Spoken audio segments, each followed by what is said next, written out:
Good morning student. Last day जो exam हुआ था उसका जो है सेट नंबर सी है साइंस का। इसके क्वेश्चन को देखेंगे क्योंकि लास्ट डे जो हुआ है सेकंड पाली का तो अपलोड कर दिया गया था। ये फर्स्ट पाली का है, इसको अपलोड करने में थोड़ा लेट हुआ है। तो देखें निम्नलिखित में कौन सा वाट के बराबर है। वाट बराबर होता है क्या? पी बराबर होता है वी इंटू आई, तो होगा यहाँ पर जूल पर सेकंड इसका राइट आंसर। ठीक है। नेक्स्ट कह रहा है कि विद्युत हीटर में तार की कुंडली बनी होती है। तो हीटर की कुंडली किसकी बनी होती है? तो नाइक्रोम की होती है। तो इसने जो लगाया डी इसका राइट आंसर है। उसके बाद आगे बढ़ते हैं 13 में। देखिए क्या कह रहा है, किस परिपथ में वह गुण विद्युत ऊर्जा का ऊष्मा में बदलता है। तो कौन सा गुण बदलता है ऊष्मा में? तो इसके लिए प्रतिरोध होगा, रेसिस्टेंस है। विद्युत सेल में प्राप्त धारा प्राप्त करने के लिए परिपथ के बीच विभवांतर का मान होना चाहिए। तो विद्युत वाहक बल से अधिक होना और विद्युत वाहक से कम होना, विद्युत वाहक बल से दुगुना होना, इनमें से कोई ना। तो विद्युत वाहक बल से अगर कम होगा, कम विद्युत धारा प्राप्त करने के लिए इसके सिरों के बीच विभवांतर का मान होना चाहिए। विभवांतर का मान क्या होना चाहिए? विभव का मान से वो उसके मान से कम होना चाहिए, ठीक है ना, या ज़्यादा होना चाहिए। तो वोल्टेज का मान कम होना चाहिए किससे? इससे, विभवांतर से। ठीक है, ईएमएफ से। तो ये 4 का क्या होगा? बी राइट आंसर होगा। 5 में अनवीकरण ऊर्जा का स्रोत है। नवीकरण कहते हैं जो नया जो दोबारा पैदा किया जा सकता है। अनवीकरण कहते हैं जिसको जो एक बार यूज़ कर ले दोबारा नहीं हो। तो इसमें क्या होगा? कोल होगा, कोयला होगा। तरंग दैर्ध्य को समानतक व्यक्त किया जाता था, मीटर से व्यक्त किया जाता है। किसी चालक में प्रवाहित विद्युत धारा में गतिशील कण क्या होता है? तो इलेक्ट्रॉन होता है। जिसने लगाया वो करेक्ट आंसर है इसका। उसके बाद कह रहा है 12 वोल्ट के दो बिंदुओं में 2 कूलम आवेश को ले जाने में कितने कार्य करना पड़ेगा। तो V is equal to W by Q होता है। तो 2 से V is equal to W is equal to होता है V इजिकल टू होता है डब्ल्यू इजिकल टू होता है V बाई क्यू। ठीक है, V तो क्या होता है? V is equal to W by Q. तो यहाँ पर डब्ल्यू V दिया हुआ है, तो V दिया हुआ है 12 और W निकालना, Q का वैल्यू दिया हुआ है 2, तो 12 दूना 24 होगा। राइट आंसर क्या होगा? डी होगा। तालाब में किस प्रकार का पारिस्थितिक तंत्र है? कृत्रिम है, प्राकृतिक है, अजैविक है, इनमें से कोई नहीं है। तो अजैविक तो हो नहीं सकता, प्राकृतिक है नहीं, तालाब को आदमी ने बनाया था इसलिए आर्टिफिशियल होगा ना, इनका ये होगा। ठीक है। निम्न में से कौन पारिस्थितिक तंत्र में अधिकतम संख्या में मौजूद होते हैं? उत्पादक, शाकाहारी, मांसाहारी। तो ये क्या होगा? हर्बीवोरस नहीं होगा, कार्निवोरस होगा, मांसभक्षी ज़्यादा होता है। इनमें से उत्पत्ति को पहले पृथ्वी का निम्नलिखित में से मैं क्या नहीं था? जीवों की उत्पत्ति के पहले, ठीक है, जीवों की उत्पत्ति के पहले पृथ्वी पर निम्नलिखित में से क्या नहीं था? Carbon dioxide, oxygen, nitrogen and इनमें से सभी। तो इसमें से सभी करेक्ट आंसर है। नेक्स्ट देखते हैं क्या है। भारत में उत्पादित प्रत्यावर्ती विद्युत धारा की आवृत्ति। तो एसी करंट जो होता है उसका जो फ्रीक्वेंसी होता है क्या होता है? वो 50 हर्ट्ज होता है भारत में। ठीक है। 1 माइक्रो एम्पियर धारा, तो माइक्रो का मतलब होता है माइक्रो एम्पियर है, तो 10⁻⁻6 होगा। राइट आंसर क्या होगा? बी होगा। 14 में कह रहा है कि नरोरा नाभिक विद्युत संयंत्र किस राज्य में उपस्थित है? तो ये राजस्थान होगा, महाराष्ट्र होगा, गुजरात होगा, उत्तर प्रदेश होगा। तो नरोरा कहाँ स्थित है? तो उत्तर प्रदेश में है। ठीक है। नेक्स्ट देखेंगे क्या, स्पेक्ट्रम प्राप्त करने के लिए किसका उपयोग होता है? तो प्रिज्म का होता है। ठीक है। निम्न उत्तल लेंस द्वारा आवर्धित काल्पनिक प्रतिबिंब तब बनता है जब वस्तु होती है। उत्तल लेंस में क्या होगा?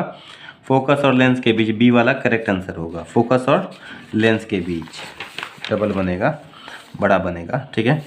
वोल्ट होता है, तो वोल्ट बराबर होता है, अभी पढ़ा है अभी बताया V is equal to W by Q.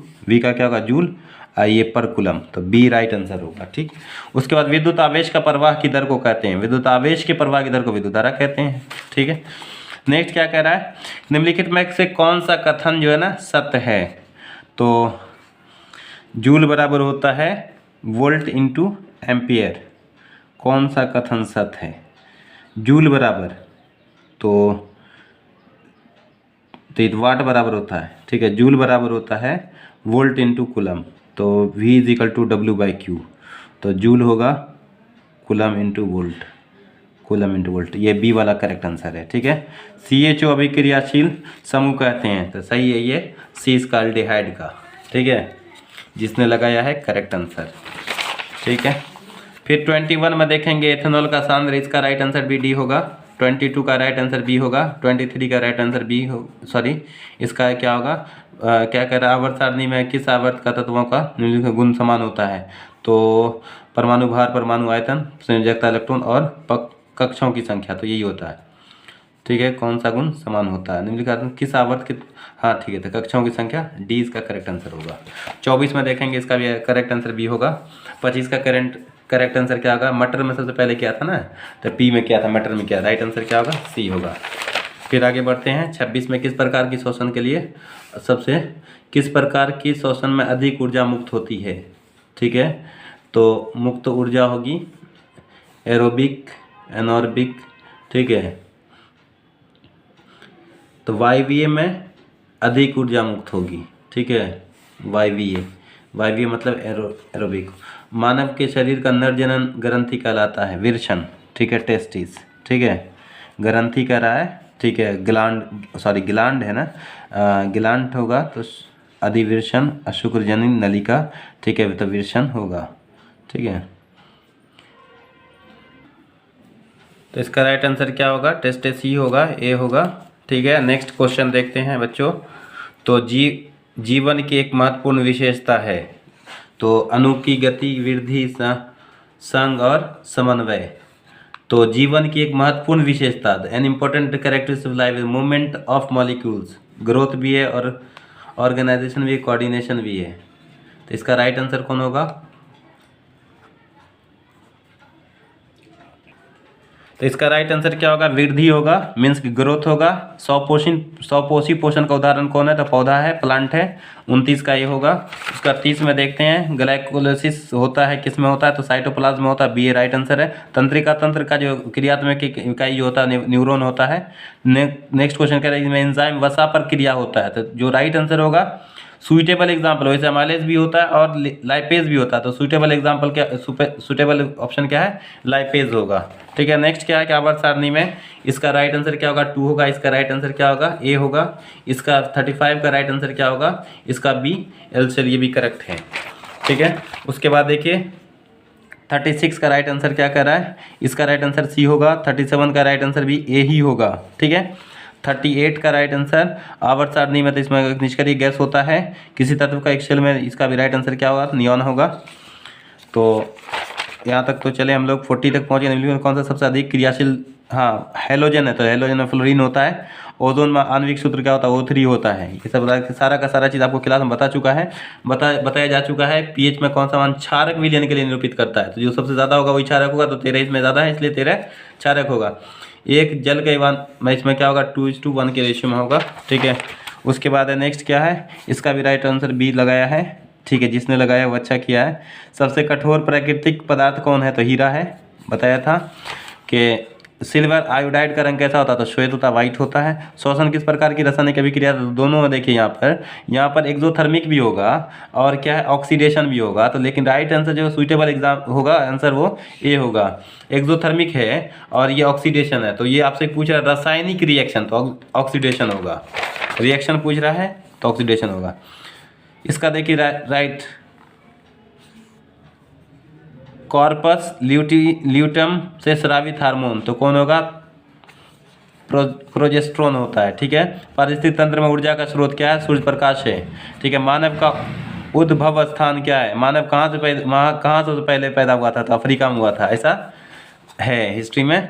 ठीक है, निम्नलिखित में कौन लैंगिक जनन संचारित रोग है, तो इसमें क्या होगा, ये सी और बी दोनों होगा। राइट आंसर क्या होगा, डी होगा। मानव गुर्दे का आकार क्या है, आकार कैसा होगा, सेम के बीज के आकार का होता है, तो बीन शेप्ड होता है।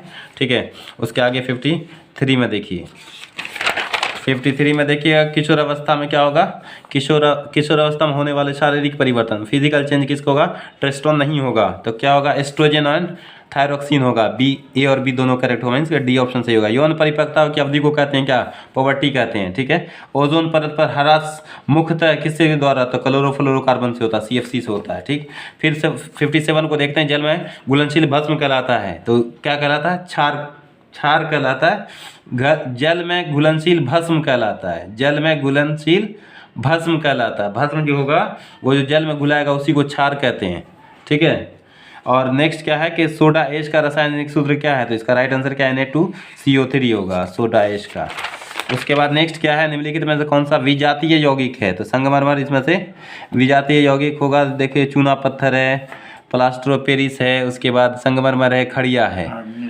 तो जिसके हार्डनेस बेसिस पे बात करेंगे तो हम मार्बल उसका होगा सबसे अच्छा एग्जांपल। बेकिंग सोडा का रासायनिक सूत्र क्या होता है, NaHCO3, तो राइट आंसर क्या होगा, इसका डी होगा। निम्नलिखित में कौन सा संचारक अम्ल है, तो क्या होगा, सल्फ्यूरिक अम्ल, राइट आंसर है।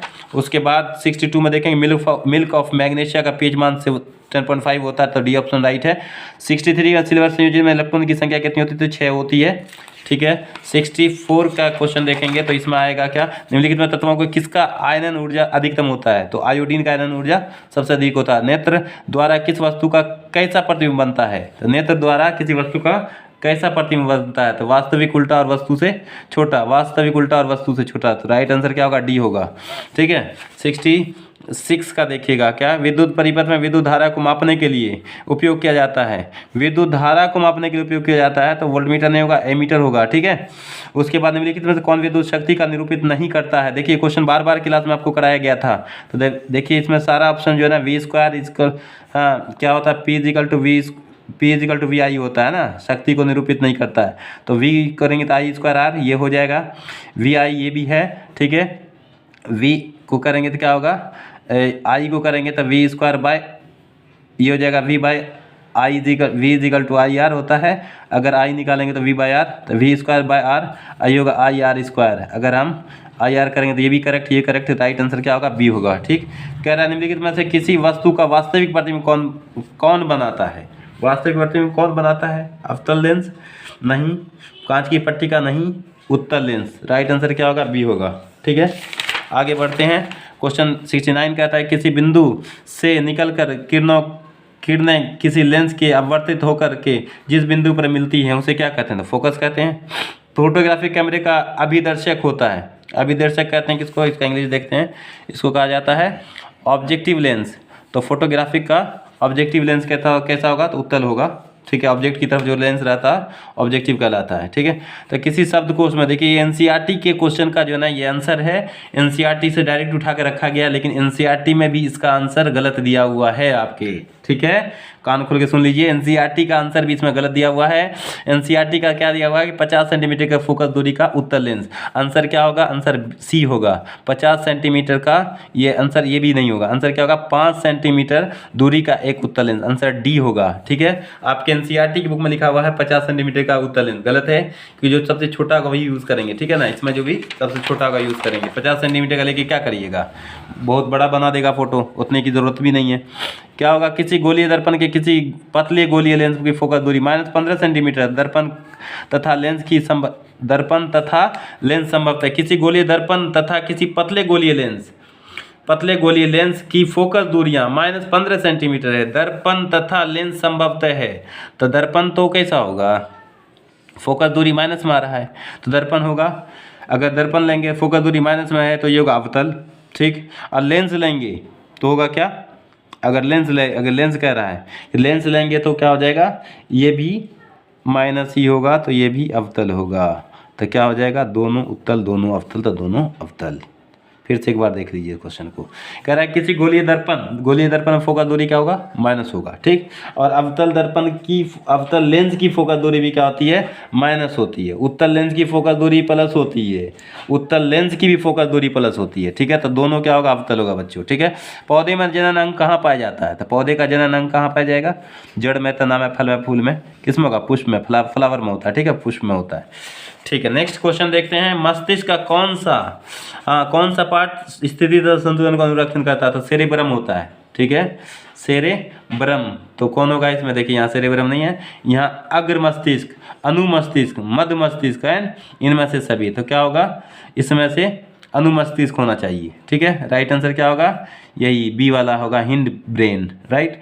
नेक्स्ट क्या है, किसी पौधे में रंध्र अनुपस्थित रहता है, तो रंध्र किस में होगा, तो ये सब जो टेरेस्ट्रियल वाला सब में होगा, ठीक है, जो प्लांट एक्वाटिक होगा, एनालाइज करके वही कर। ठीक है, देखिए इसमें क्या होगा, हिंद ब्रेन नहीं होकर के इसमें क्या होगा, मिड ब्रेन होगा। ठीक है, किस पौधे में रंध्र अनुपस्थित होता है, तो रंध्र किस में होगा, तो वो जो स्टोमाटा होगा किस में होगा, वैसा में होगा जो जिसमें जो एक्वाटिक होगा या डिजर्ट वाला होगा। लेकिन जो एरिया वाटर में होगा, जैसे हाइड्रिला है, इसमें नहीं होगा, रंध्र नहीं पाया जाएगा वाटर में पाए जाने वाले को।